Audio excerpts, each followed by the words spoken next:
Hey everyone, I'm back from seeing the Little Mermaid remake, finally, on July 1st of this year. And I wanted to see the film earlier. I'm very sorry about the review being late, but what happened was that I wanted to go see it with my friend, and she said that she didn't want to see it because the film to her was atrocious. I gotta really say, when it comes to the movie, it wasn't really that bad. It's not really a train wreck that she and everyone else, I guess, probably either saw or didn't saw it, assume it to be. However, it's not going to be anywhere near as superb as the '89 version we got back in '89, of course. um, I can really say that when it comes to Halle Berry, I want to really say Halle Berry, Haley Berry's character of Ariel, she did a very good job when it came to the singing part. She got some very good chops, though. I gotta give her credit for that. Her acting, however, it really could have been a little bit better or stronger, in my opinion. It wasn't really terrible though, but when it came to some parts that you kind of expect her to show some more emotion and stuff, I was hoping that there would be a little bit more to pick up on. But for what she did for the whole role, because that's a very big role to play, honestly. And in my opinion, she did pretty well with it. I don't know why people have so much problem with her though. Probably because it's not the one that they kind of expected to be Little Mermaid. But I'm gonna say, get the F over it. It's fine. If that's the way they wanted her to be when it comes to the race and stuff in the '89 version, they would have made her be different in the '89 version. Get over it. God. It's fine. When it comes to her animal friends, Sebastian, Flounder, and Scuttle. Scuttle, I want to really kind of forget about, but I can't, because Scuttle was really one of my favorite characters in the original Little Mermaid film. Aquafina is a very good actress, but when it comes to her voicing Scuttle, some things just work, some things don't work. For me, I just kind of got a little bit annoyed by it, especially when it came to that Scuttlebop song that she sung, very close to the end of the film, where she's trying to tell Ariel and Scuttle and Sebastian Founder about what she found out from Ursula by spying on her and saying that's the really the sea witch in disguise and stuff. Just say it, don't sing it. Thank you. you know. So Sebastian, actually, I kind of had some major problems with his design back when I first heard about they were going to, do him the way they did him for the film. Seeing it this time, finally, it's not as bad as I thought it was going to be.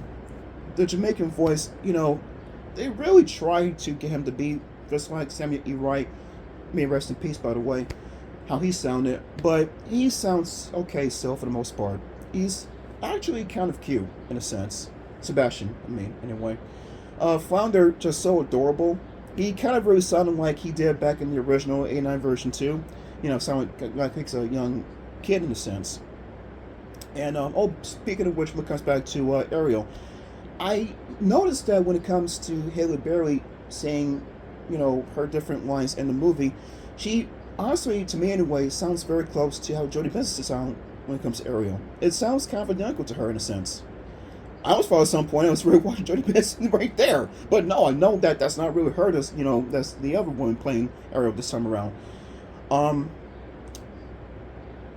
Now, when it comes to Melissa McCarthy as Ursula, she really did a phenomenal job playing her to the best of her ability, and Pat Carroll, may she rest in peace as well too. She probably would be very proud of her being Ursula in this movie too. If she was still alive today. Uh, you know, I really got the feel about the different songs that they were singing and stuff too, and there were new songs in this version as well too. When it came to Ariel singing for the first time when she had lost her voice, which I'm going to get to right now because I already just talked about it. So when she goes through the, you all know about the whole story by this point, and she goes and traces her voice through the sea witch in order to get legs and in order to be able to be on land with the humans and to know what they're all about, finally. If over what but only thing is she just can't speak in a sense. So they have her singing her song, but the way that it is like is kind of what she wants to say, but she can't because she, of course, lost her voice thanks to the spell she made, thanks to the deal she made with Ursula. But then we get to a part where she actually starts to actually sing. I mean, for real. As she's being made over by the mace and stuff in the room, and I'm like, don't do that. Why would you do that? Don't have her actually sing, because the whole point is to actually have her not being able to say anything because she had lost her voice. Okay? And I don't understand how it came to the um, part where she had amnesia, because the whole thing was for her to kind of know that she has to get kissed before the sun set on the third day by Eric in order for her to, be human permanently and be with her true love at that point. Uh,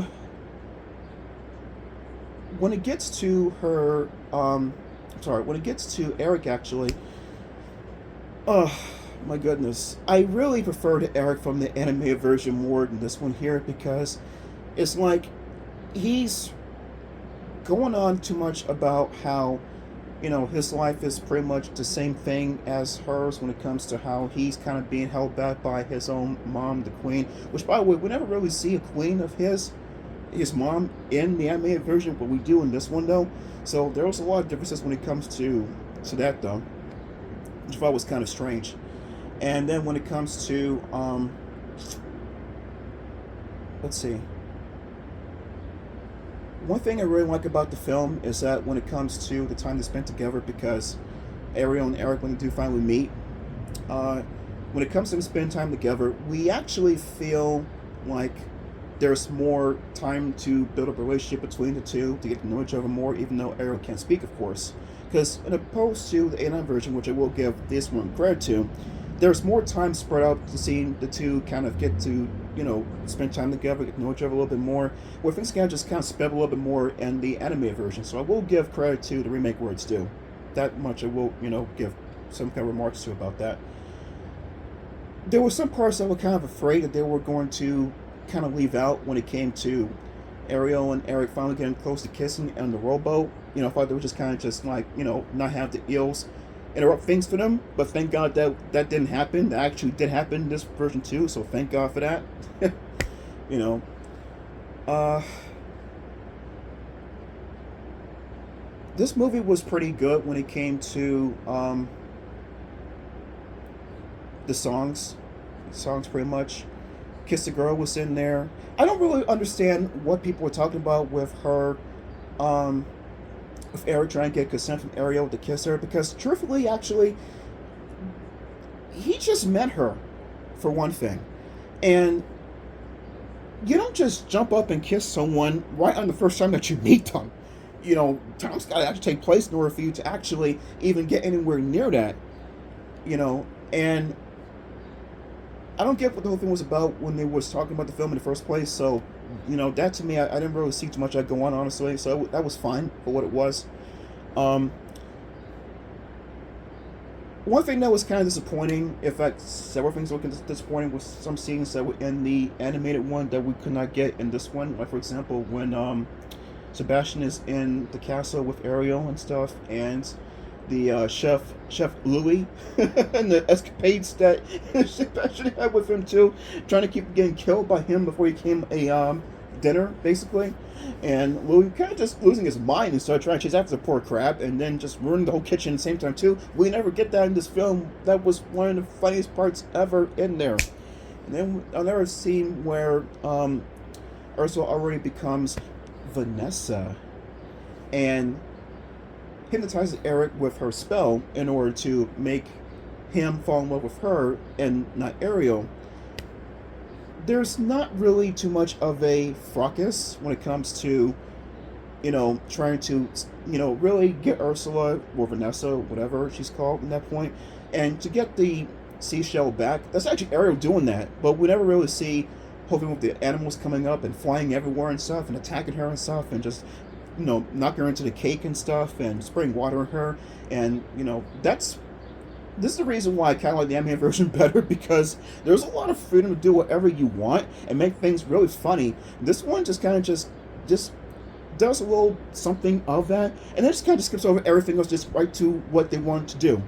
And then it gets to Ariel actually getting to Vanessa, actually almost getting to a freaking drag out fight with her to get her necklace back, to get her voice back.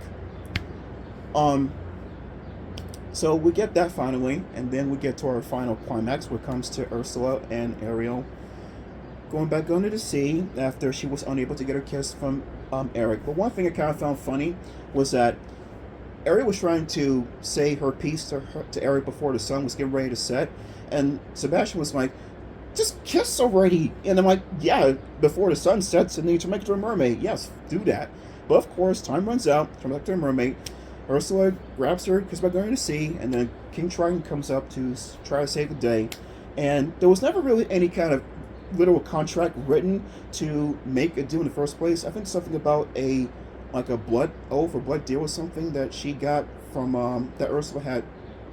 I think it was Ursula or Ariel. No, it was Ariel actually. That pricked a part of scale from one of the eels, I guess, to make the deal in the first place. It was kind of really weird, but in any case, um, kind of like a dark moment because I'm thinking that Ursula was going to turn Triton into a like a writhing plant or something like she did back in the first movie, but it's like you just outright kind of like zaps him dead right there in the sea, and that's it. And it would have been a very dark thing if they had actually just kept them like that, but thankfully we didn't get that though.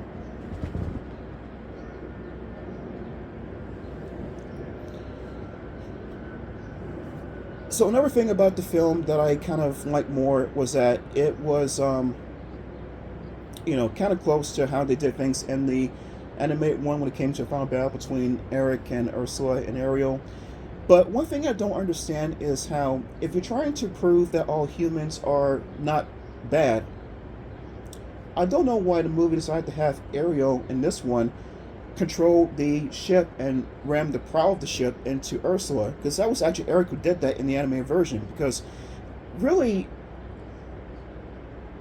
Ursula has no beef with Eric, other than him grazing her with the harpoon. But otherwise, it was really the main reason why Ursula attacked Ariel is because Ariel had taken the trident that she was about to zap Eric with and accidentally zapped her eels in the process, killing them.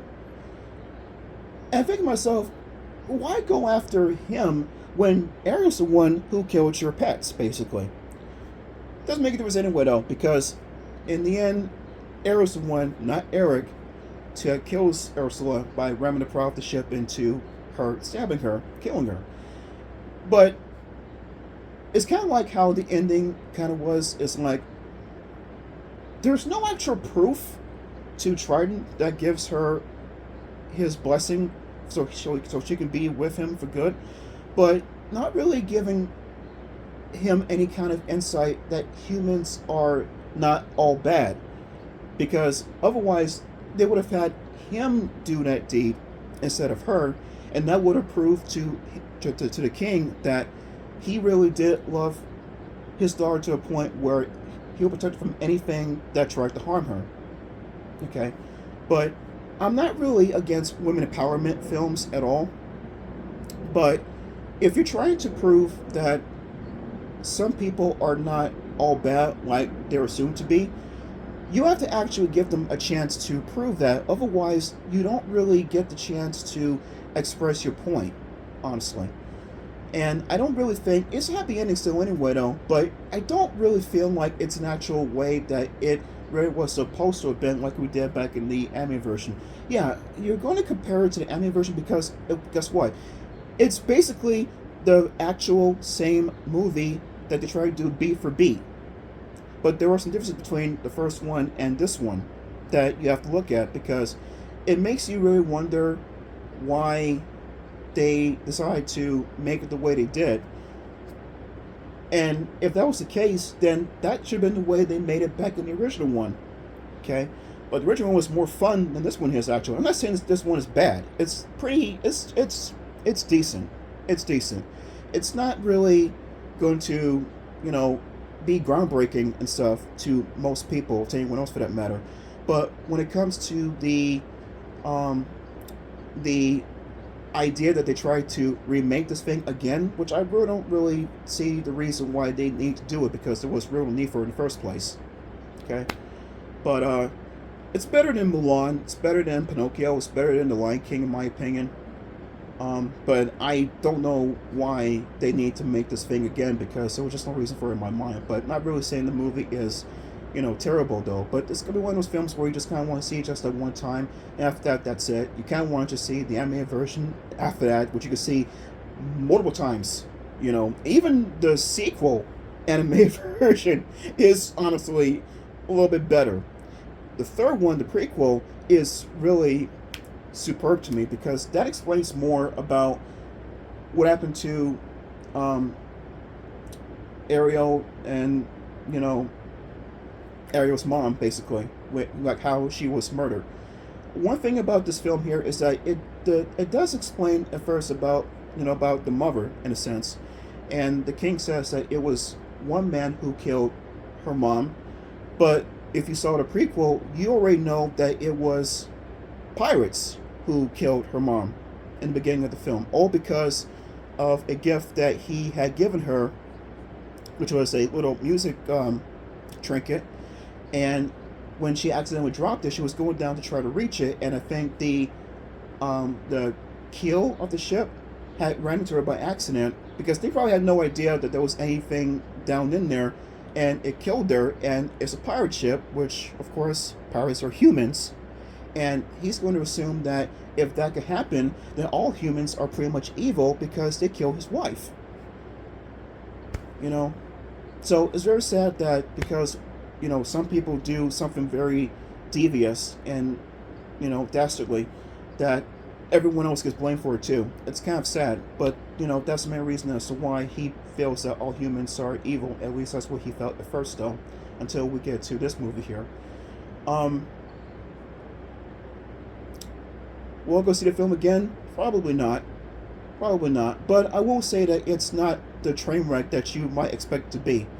But between this one and the original one is going to be far better to me in every shape imaginable. Like I said before, if you're going to make things differently, then that means that you probably should have made it that way when you first started out, because that way it would be a little bit more understood, and there won't be so much controversy like there is with this film right now, actually, about why things are the way they are.